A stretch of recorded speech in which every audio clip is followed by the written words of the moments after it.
And speaking of the audience, let's take a question from our viewers right now. This viewer is asking from musicals such as Don Juan, even has to go to classics for inspiration. And as actors and producers, to what extent do you stay true to the original classics and to the spirit of innovation and imagination at the same time? This is something that we were touching on earlier. John? Well, sorry, can you just...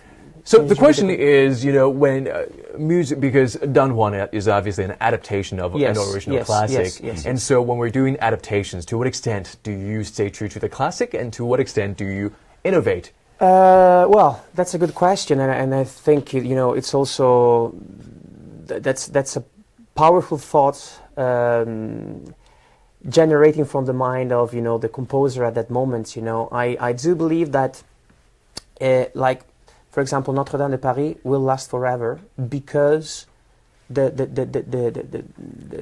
thematic, the points touched by that show are always modern, and people will always tend to identify themselves, in the character they are seeing on stage, and especially so. I do believe that the only thing that a musical composer should kind of keep always on mind nowadays is to provide a strong identity to every character of the show. And this is what, for example, I do really love about Don Juan, because every character has a proper, solid journey. So, every female on stage has an incredible and different path, and the spectators tend to identify themselves. Oh, it happened to me too. Oh my God, how powerful is this woman, And same is for every character. And that's very, very important, because then you can really have people, desiring and yearning to come back and see the show again.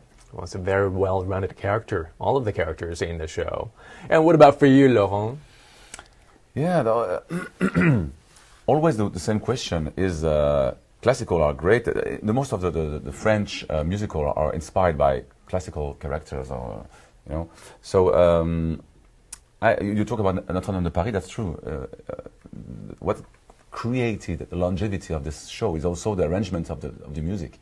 There's no period. You don't know when it could have been created, 20 years ago, or maybe one year ago. Yes. You don't know, because they choose some instruments without age. It's when you hear really the arrangement is just wonderful, beautiful, and terribly not time. How is that in French? Not obsolete, or it will never be.